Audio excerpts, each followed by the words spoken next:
fabulous Mr. Matthew Reilly.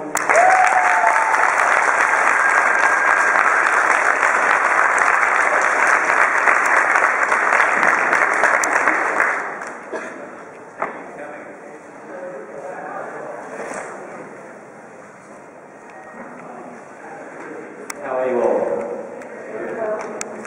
Okay. Who here has read one or some of the books? Okay, that's good.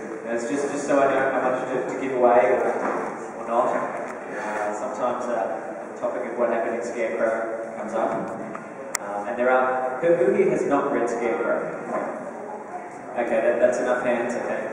So we'll all make an agreement not to mention the name of the character who gets killed in Scarecrow. I will apologise now and say I'm really sorry for what I did, but also that it had to be done. As an author of thriller novels, sometimes nice characters have to meet their maker, and sometimes in horribly brutal ways and guillotines. But what I did in Scarecrow actually reverberated through, I think, the whole Jack West series, and I've often had people come up to me at signings and say, after what you did in Scarecrow, you know, I didn't think anybody was safe. And certainly, and I'll talk a little bit today, I haven't spoken about, I spoke yesterday, so I'll try to vary it up a little bit. I'm going to talk a little bit about Army of Thieves today. And I think what I did do in Scarecrow, for which I have received large amounts of hate mail for killing off that character. People say they threw the book at the wall, they'll never read my books again. But I do think there's a scene in Army of Thieves where Mother has been captured by the Army of Thieves, and they put a box on her head with a hole in the top and put a couple of rats in the box. And again, after what I did in Scarecrow, people are going, holy shit, what's this going to go?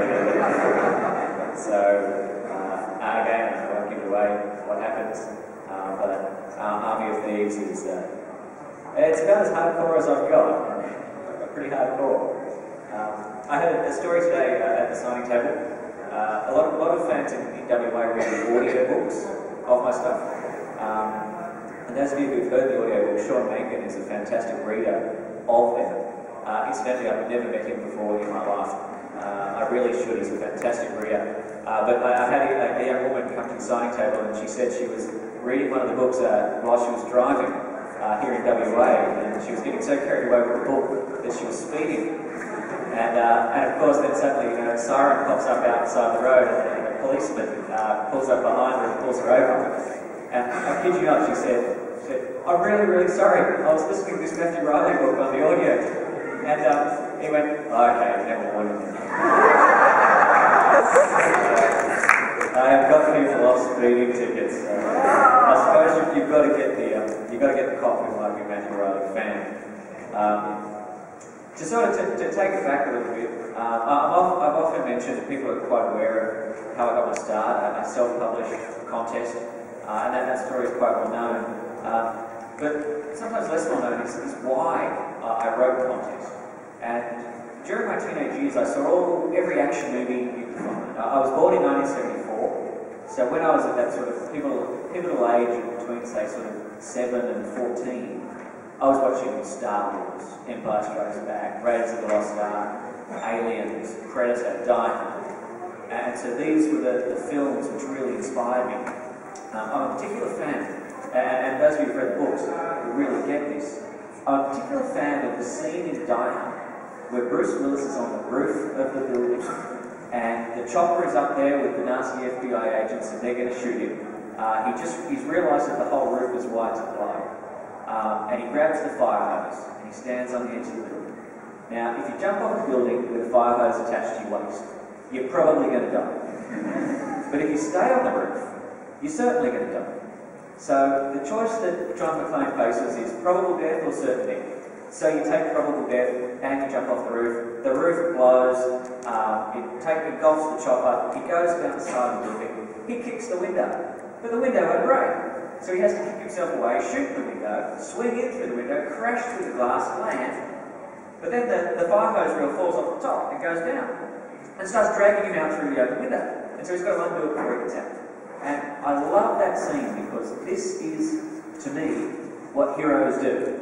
Heroes have to figure out a way to avoid the certain death.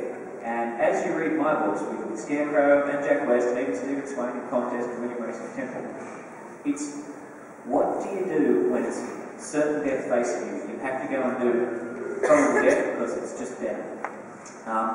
What I did though was, I wasn't much of a reader. Then it was Lord of the Flies and Kill Mockingbird, which got me reading.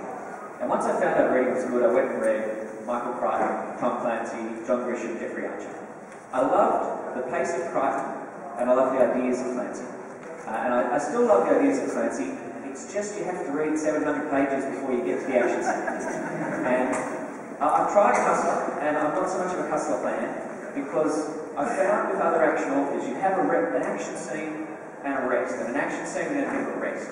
And I found Hustler's rest scenes, it sort of took too long, and I lose interest. When I sat down to write Contest, I said, right, I'm going to write a book which has no rest moments. It's just going to go action scene to action scene to action scene, escalating out of control. And so that was the reason I wrote Contest. And as you know, I self-published it. And at the time the self-published edition was found in a store, I had decided to write Ice Station. And I was 50 pages into Ice Station when Contest was discovered. And if you want to know how the story of Ice Station came about, most stories, whether they're a film or a book, can really be summarised with a question which starts with, what if? And the what if question, speed. What if you put a bomb on a bus, and if the bus goes below 50, the bus explodes?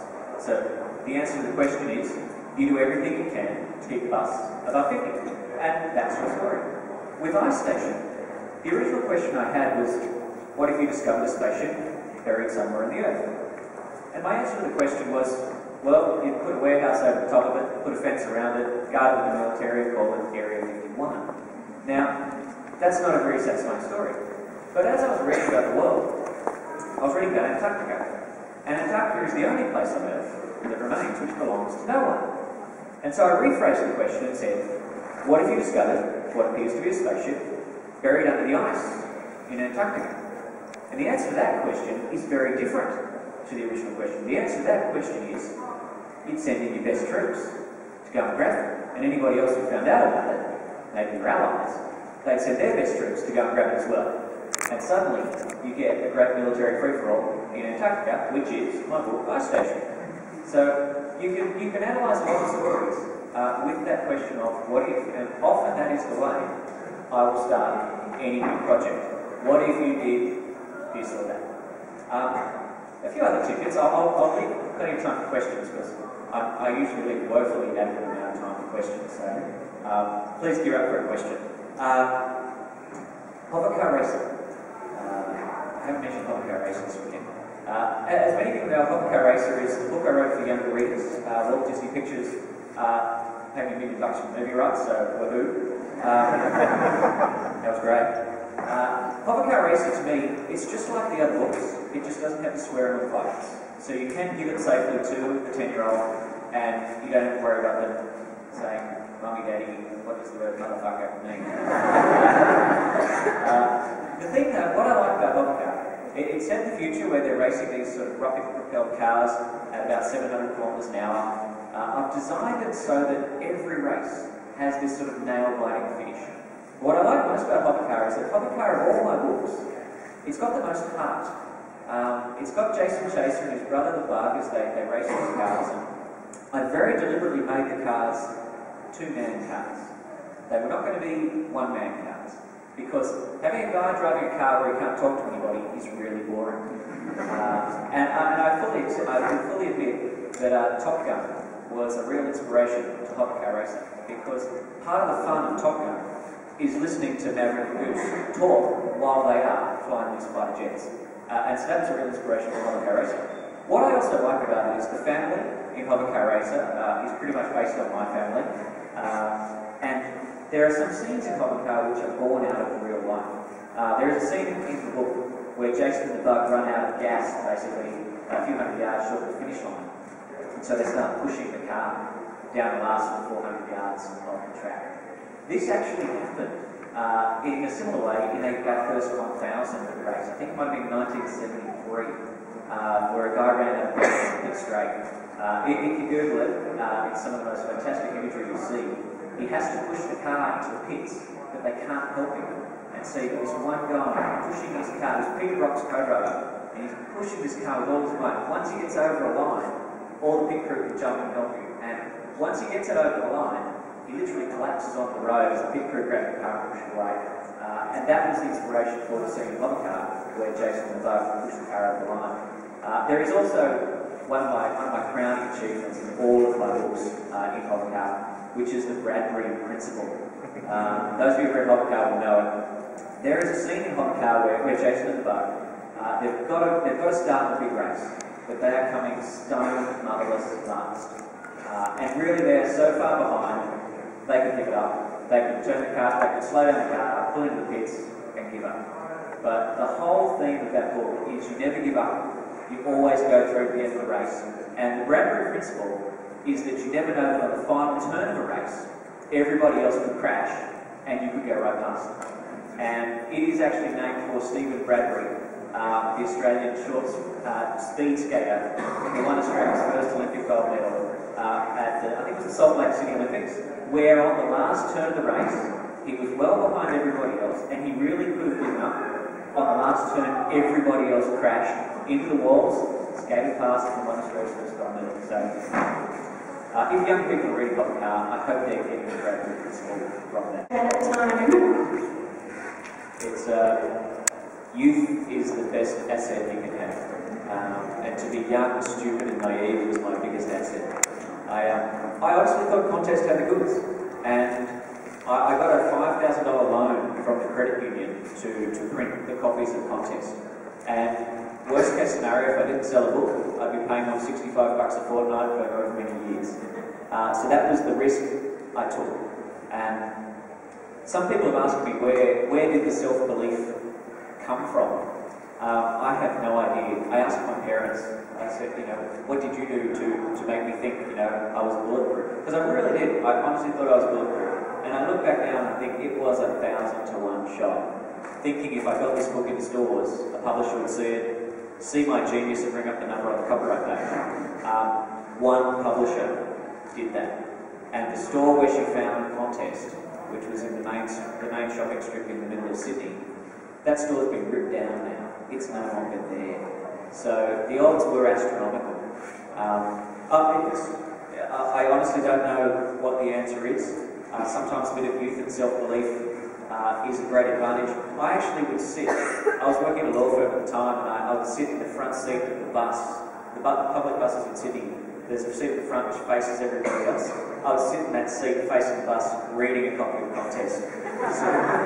Self-advertising. I called my local newspaper, and I said, "Hi, I'm Matthew Reilly, I'm a local guy, I've written a book.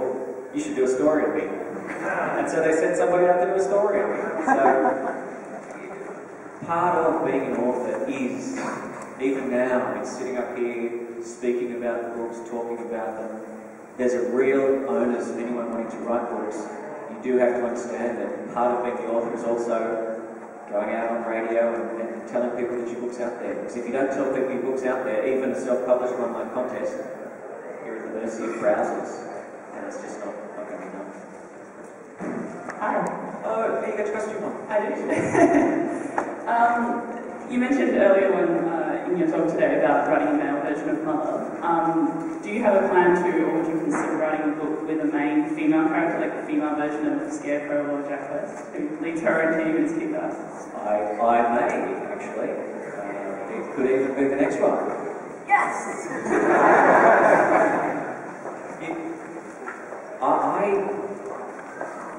I like to think like my fans, and I'm always looking to do something different. I enjoy writing the sequels, and I'm a real fan and student of sequels. Why is Lethal Weapon 2 a really good sequel? Why is Speed 2 not a good sequel? Why is Aliens a good sequel? And I like doing the sequels, but I also like changing it up, doing something new, and a female lead has been on my mind, and I think it does something different. Hi, Matt. Relating to your animals that you like to frequently in your book, can we expect to see any Australian animals such as the poisonous platypus, the infamous drop bear, the quagga-infested rock nest swarming zombie infestation going on. Is there anything like that planned in the books? Drop bears would be there. I do like the drop bear. I love our saltwater crocodiles, and it's part of my documentary watching. I saw this. I think the crocs, in terms of Australia, the crocs are the biggest and baddest. I mean, we've got good poisonous snakes and poisonous spiders, but there's not so much. I gave the huntsman a good run in 6 stones, and that was always planned, by the way, even when I wrote Seven Wonders.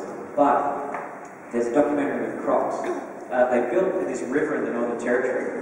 They built a concrete road crossing, and as high tide comes in, the water rushes in from the ocean and flows over, just, it's only that deep, flowing over this concrete bridge. And it's pitch dark there. There are no street lights. And they went out there at night with night vision technology to film the water flowing over this road crossing. And the incoming tide hurls fish over the road crossing. And with the infrared camera, they pan left, and you see dozens of saltwater crocodiles with their mouths open as the fish fly into their mouths. Now, if you go out there without any light, you wouldn't know. I mean, this happens in the pitch dark. I mean, these crocs, they're mean. And so the crocs will be there for sure. I read a lot. I read a lot of non-fiction. And remember the 85%, 15% rule? It applies to the quotes as well. So 85% of the quotes are real, 15% of them I make up. So if there's no quote, if I can find a quote in real life which is applicable to the point I want to make, I'll use it. But if I can't find a quote, I'll make it up. And sometimes, if you look closely, there's a quote at the start of context. Right back at the first one. The quote is attributed to W.M. Laurie.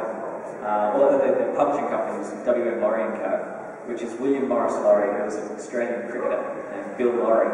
So there are little tricks in some of the quotes. So if you think a quote looks a little suspect, check the name and see if the name is some Australian sportsman or something like that. But again, 85% of them are real, and I love. The technique I have, which I'll tell you, I have many books at home. I'm always underlining things and dog-earing the pages. But if I find something which is quotable, I underline it and I put a Q in the margin. So of all my books in my bookshelf at home, I can just sort of flip through them. If I find a page which has a Q in the margin, it's something which I think will make a great quote. Okay, so if you have a few signatures, we will be signing very quickly. They chained me to that table. Look under the table, there's a chain there.